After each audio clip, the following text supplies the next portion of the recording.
I knew the room went silent the moment she said it. My niece, all of 11. Her voice sharp enough to slice through the clatter of silverware. "We don't sit with your kind." She said it like she'd rehearsed it, like someone had fed her the line. And the worst part, they all laughed. My brother smirked. My sister-in-law hid her grin behind a champagne flute. That level of betrayal stings differently, doesn't it? Drop a comment and let me know where you're listening from and what time it is for you right now. I'd love to know who's part of our community. I didn't storm out. I didn't flip the table. Rage is a currency, and I wasn't about to spend it on people who couldn't afford me. Instead, I stood up, smoothed the silk of my dress, and walked toward the swinging doors near the kitchen. The overflow table. That's where they put the vendors, the distant cousins, the people who didn't fit the aesthetic of the Silverleaf Country Club's 50th anniversary gala. As I sat down, I watched them. My brother, Elias, was holding court at the main table. His arm draped over the back of his chair like he owned the place. His wife, Riley, was angling her phone for the perfect selfie, making sure the crystal chandeliers were in the frame. My mother, Amy, was whispering to the mayor's wife, probably explaining away my absence from the head table. I could almost hear the script. "Poor Georgia. She's struggling, you know. Mentally fragile. We try to help, but she's just difficult." It was a whisper campaign. A preemptive strike to destroy my credibility before I even opened my mouth. I watched a waiter refill Elias's glass with vintage Cabernet. He didn't even look up to say thank you. He just kept talking, gesturing with a manic energy that screamed desperation to anyone who knew what to look for. But nobody here knew. They saw the suit, the watch, the confidence. They didn't see the rot underneath. Pulled out my phone. Not to text a friend for comfort. Not to scroll through social media to distract myself. I opened a secure messaging app and typed a single code. I hit send. Across the room, near the entrance, Mr. Henderson, the club's general manager, checked his watch. He looked up, his eyes scanning the room until they found me. I gave a barely perceptible nod. He straightened his tie and began to move. The game had changed. They thought they were shunning the family failure. They didn't realize they were sitting in a cage, and I had just locked the door. Elias stood up then, clinking his fork against his glass. The room quieted. He loved this part. The attention. The spotlight. He started talking about legacy, about the future of his tech company, about how success was a mindset. It was a performance, polished and hollow. I watched Riley beam at him, her eyes hard and calculating. She knew the truth as well as I did. Maybe better. But she was committed to the illusion. I looked down at my phone again. A notification popped up. Transfer complete. The final piece of the puzzle. I took a sip of water, the ice clinking softly against the glass. Tasted like victory. Cold, clean, inevitable. From my vantage point at the overflow table, I had the perfect view of their destruction. And for the first time in years, I didn't feel small. I didn't feel like the little sister who couldn't keep up. I felt like a hunter who had finally cornered her prey. Mr. Henderson was making his way through the tables, stopping briefly to speak to the waitstaff. He was efficient, professional, a man who ran a tight ship. I had always admired that about him. It was why I kept him on after the acquisition. Acquisition. The word felt heavy and solid in my mind. My family thought I was a ghost in their lives, a shadow they could ignore until they needed a punching bag. They didn't know I was the architect of their reality. I watched Vera, my niece, whispering something to her mother and pointing in my direction. Riley giggled, covering her mouth. They were enjoying this. They thought they had won. They thought the seating chart was the battlefield and they had conquered it. Poor things. They were playing checkers. I was playing four-dimensional chess. And checkmate was just minutes away. I sat back, crossing my legs. Could wait. I had waited 2 years for this moment. Another 10 minutes wouldn't kill me. In fact, it was making the anticipation even sweeter. The air in the room felt charged, electric. Or maybe that was just me. Maybe I was the storm front moving in, silent and dark and ready to break. Elias was wrapping up his speech now, raising his glass for a toast. To family, he said. To success. To those who make it happen. The room applauded. I didn't clap. I just watched. And waited. You might wonder why I let it go on for this long. Why I sat at the kids' table for 2 years. Why I let them forget my birthday. Why I let them talk over me at every holiday dinner. To them I was Georgia, the boring sister. The one who worked in finance, but never seemed to have any money to flash around. The failure who drove a 3-year-old sedan while Elias leased a new sports car every 6 months. They didn't know that my boring job was managing a private equity fund specializing in distressed luxury assets. In my world, we have a name for what I do. Vulture capitalism. We find dying beasts, companies, estates, portfolios, and we strip them down to the bone to see if there is any marrow left to save. If there isn't, we liquidate. And my family. They were the most distressed asset I had ever seen. I took a sip of the tepid water and ran the numbers in my head one last time. $2.4 million. That was the total leverage I held over the people in this room. It wasn't just one loan. It was a web of incompetence I had quietly untangled and purchased over 24 months. There was the $1.8 million balloon mortgage on the family estate, the house my mother clung to like a drowning woman clinging to a piece of driftwood. She had refinanced it 4 times to fund Elias's ventures. Then there were Elias's business loans. $600,000 in high-interest debt he'd taken out to launch a crypto exchange that didn't exist. And Riley. Poor, image-obsessed Riley. Her credit card debt was a masterclass in delusion, bundled and sold to a collection agency that I acquired 6 weeks ago. Why wait 2 years? Why endure the sneers and the exclusion? Because when you grow up as the scapegoat, you learn that silence is the price of admission. You are trained to believe that your voice is an annoyance, that your needs are a burden. For decades, I thought that if I just stayed quiet enough, small enough, they would eventually love me. But 2 years ago, when they uninvited me from Christmas because they needed the guest room for Riley's pug, something snapped. But I didn't scream. I didn't fight. I realized that my silence wasn't a weakness anymore. It was camouflage. I stopped trying to be their family and started studying them like an auditor. I watched them spend money they didn't have. I tracked their liabilities. I waited for the banks to lose patience. I turned their cruelty into data points. Every insult was an entry in a ledger that I was now about to balance. They thought my silence was submission. They didn't realize it was the quiet of a predator waiting for the wind to shift. And tonight the wind was howling. I saw movement near the main table. Elias and Riley were standing up, glasses in hand, heading my way. Here it comes. The victory lap. They moved through the room with the easy, unearned confidence of people who have never faced a consequence. Elias was adjusting his cufflinks, flashing that heavy gold watch that I knew was a replica. Riley was smoothing her dress, checking her reflection in the darkened windows. They approached my table near the kitchen doors like royalty visiting the peasants. "Georgia," Elias said, his voice booming enough to attract attention. "We didn't think you'd actually show up. You know, with the ticket price being what it is." He signaled a waiter. "Get my sister a glass of the house white. Put it on my tab. I know things have been tight for you lately." Riley giggled, leaning into him. "It's sweet of you to come support us, Georgia. Really. Even if you do look a little corporate." I looked at them. I looked at the sweat beading on Elias's forehead despite the air conditioning.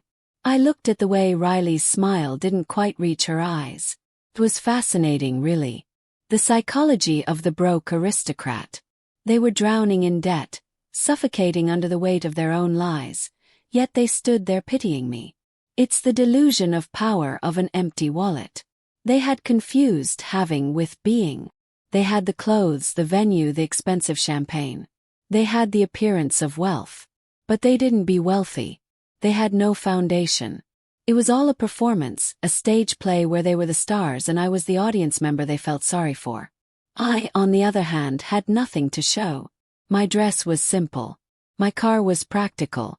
But I was the bank. I owned the stage they were standing on. "Thank you, Elias," I said, my voice flat. "I'm sure the tab can handle it." "Of course it can," he scoffed. "We're celebrating tonight. Big news coming. Huge." My mother, Amy, materialized beside them, frowning as she looked at my table placement. "Georgia, try to look a little less sour. People are watching. You're ruining the aesthetic." "I'm just listening, Mother," I said. "Well, listen with a smile," she snapped. "Your brother has worked hard for this night. Don't spoil it with your mood." My mood. That's what they called my existence. Mood. A dark cloud in their bright, shiny sky.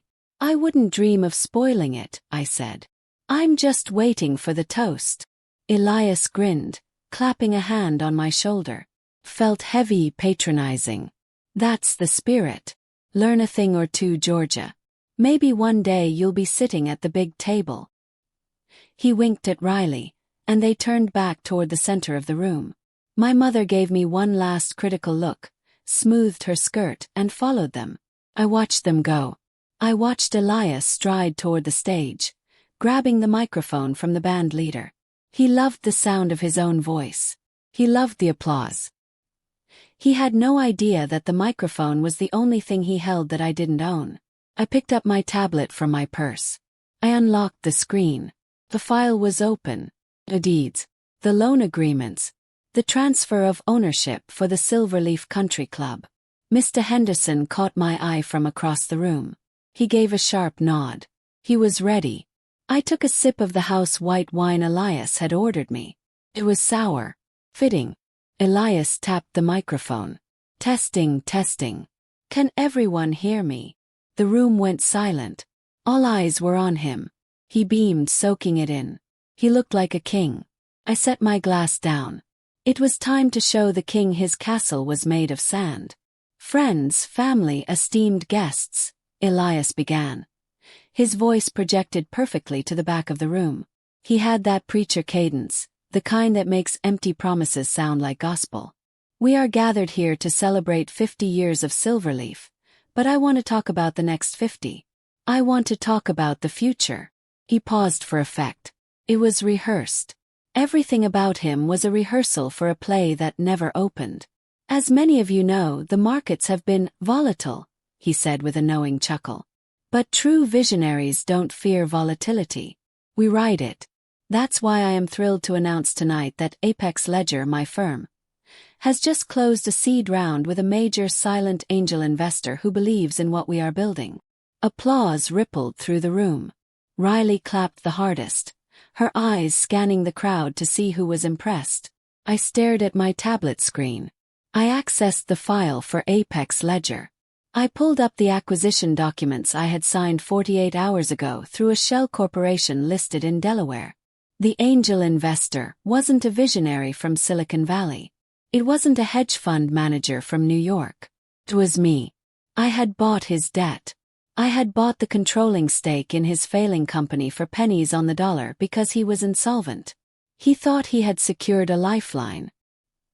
He didn't realize he had sold the rope to his executioner. This investor, Elias continued, puffing out his chest, values discretion, but they value returns even more. And because of their vote of confidence, we are opening a specialized buy-in round tonight for our friends and family. A chance to get in on the ground floor before we go public. My blood ran cold. It wasn't just arrogance anymore. It was fraud. He was using my bailout, which was intended to liquidate the company, as social proof to scam our neighbors, the mayor, and his own friends out of their retirement savings. He was running a Ponzi scheme in real time, using my money as the bait. He scanned the room, locking eyes with me at the back table. A smirk played on his lips. He couldn't resist. He had to twist the knife. Now, I know some people don't get it, he said, gesturing loosely in my direction. My little sister Georgia is here tonight. We love her, but she thinks blockchain is a type of jewelry. The room erupted in laughter. Light, polite, condescending laughter. It's okay, sweetie, Elias called across the room, syrupy and cruel. You stick to the Pinot Grigio. Let the men handle the ROI. We'll make sure you're taken care of. Something in me went cold and precise. Not anger, anger is loud. This was pressure, clean and inevitable. I picked up the folder and stood. My chair scraped the floor. Heads turned. My mother, Amy, made a tiny frantic gesture for me to sit. Riley smirked. I didn't. I walked through the center of the country club ballroom, heels clicking in an even metronome. Elias faltered mid-toast. Georgia, maybe you can.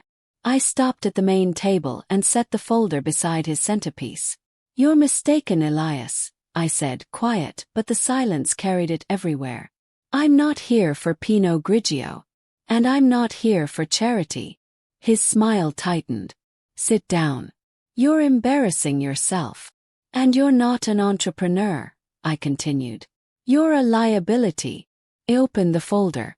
I am the angel investor, I said. His face drained like a curtain dropping. On Tuesday, I bought Apex Ledger's distressed debt packages, I told the room.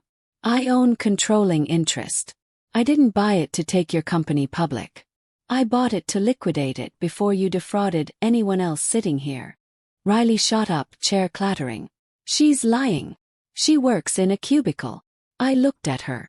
And last month I bought your credit card debt portfolio from a collection agency. You owe $42,000 in handbags alone. The room froze. Wine glasses suspended, mouths half open. The whisper campaign about me being broke evaporated under numbers. My mother gripped the table, knuckles white. And this building, I said, gesturing to the chandeliers and polished floor. The Silverleaf Country Club went into receivership 3 months ago. I acquired the deed this morning. Mr. Henderson, the manager by the door, gave a solemn nod. I own the venue, I said. I own your company. I own your debt. I slid one final document to Elias. The foreclosure notice on the family estate. You're 3 months behind on the mortgage, I said softly. I bought that note too. I leaned in so only he could hear. You wanted me at the overflow table. But I own the table. I own the chairs. I own the roof over your head. Elias sagged, strings cut. My niece Vera stared at me. Her rehearsed sneer replaced by real fear. What do you want? He whispered. I want you to finish your toast, I said. Tell everyone about your future. Tell them how you're going to pay me back. He couldn't. Silence was not enough tonight. Security, I said. 2 guards stepped from the hallway shadows. Escort my tenants to the VIP room. We have lease terms to discuss. The VIP room smelled of stale cigars and panic. My mother wept into a handkerchief. Riley paced, deleting posts like pixels could erase debt. Elias stared at his hands. How could you? Me cried. We're your family. You humiliated us. You humiliated yourselves, I said. I just turned on the lights. We'll lose everything, Elias muttered. The house. Cars. My reputation. Your reputation was a lie. And the house isn't yours. It's mine. Riley lunged for venom. So you're throwing your own mother on the street? No, I let the word settle. You're moving into the guest cottage. 2 bedrooms. Rent-free for 6 months. Enough time to get real jobs. And the main house. Amy whispered. Listed Monday. Proceeds pay back your creditors. Anything left goes into a trust for Vera's education. You can't do this, Elias said weakly. I can, I replied. I'm the landlord. As I left, my mother called. We're blood. Paused at the door. Blood is biology, mother. Family is behavior. You haven't behaved like family in a long time. Outside, the night air was cool. My modest sedan rolled up. Nothing flashy, just paid for. Driving away, I waited for guilt. It didn't come. What came was relief, like pruning dead branches so rot doesn't reach the roots. This wasn't revenge. It was maintenance. For the first time in 29 years, the silence wasn't something I endured. It was something I owned.